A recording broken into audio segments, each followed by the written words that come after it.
दोस्तों अभी कुछ दिनों पहले मैंने एक वीडियो बनाई थी पंक्चुएशन मार्क्स पर, और उसमें मैंने बताया था कि पंक्चुएशन मार्क्स क्या होता है और इसका क्या महत्व है। और आज हम पंक्चुएशन मार्क्स में ही कॉमा के बारे में बात करेंगे। तो चलिए दोस्तों स्टार्ट करते हैं।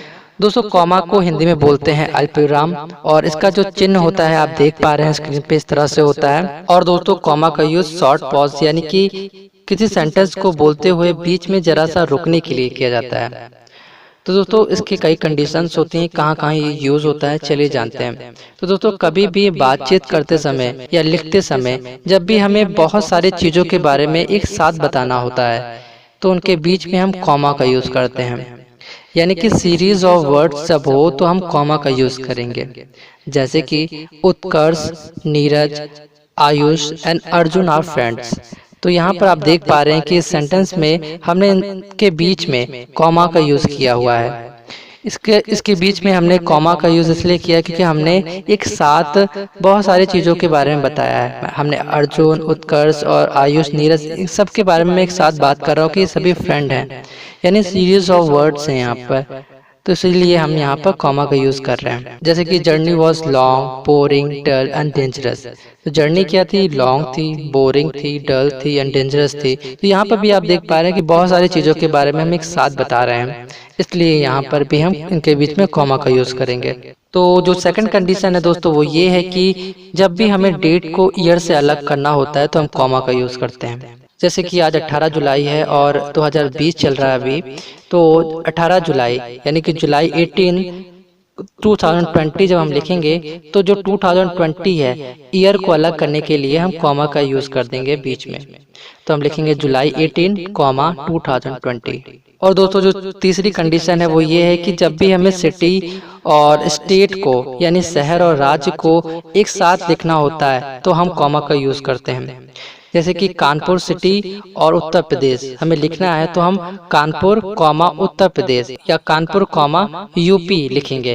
कानपुर और यूपी के बीच में हम कॉमा का यूज करेंगे क्योंकि कानपुर जो है वो एक सिटी है और उत्तर प्रदेश यानी कि यूपी जो है वो एक स्टेट है।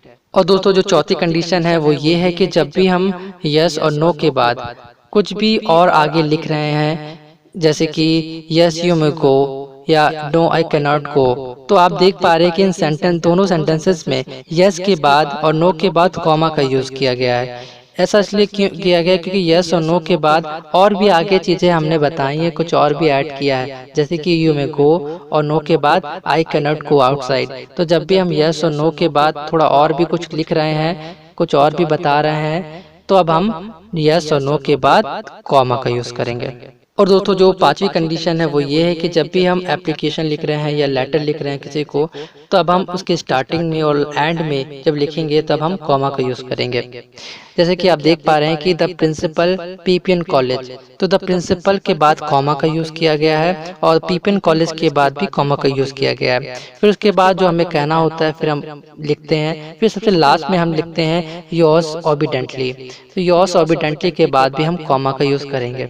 जैसे कि आप अपने किसी फ्रेंड को लेटर लिख रहे हैं, जैसे कि माय डियर संदीप, तो आप लिखेंगे कॉमा उसके बाद, और फिर उसके बाद जो आपको अपनी बात कहनी है वो लिखेंगे। फिर उसके बाद सबसे लास्ट में आप लिखेंगे योर सिंसियरली।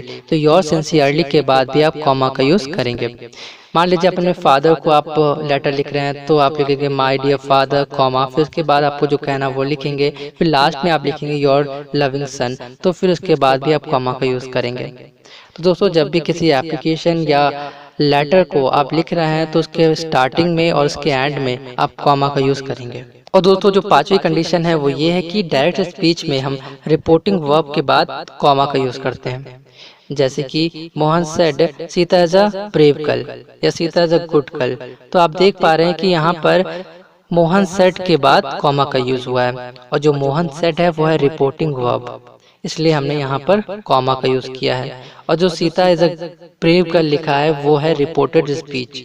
तो दोस्तों जब भी डायरेक्ट स्पीच होगा तो उसमें हम रिपोर्टिंग वर्ब के बाद कॉमा का यूज करेंगे। तो दोस्तों ये है कॉमा, जिसमें हमने जाना कि हम इसे किन किन कंडीशंस में यूज कर सकते हैं। जैसे कि पहली कंडीशन हमने जाना कि जब भी हम सीरीज ऑफ वर्ड्स की बात कर रहे हैं तब हम कॉमा का यूज करते हैं।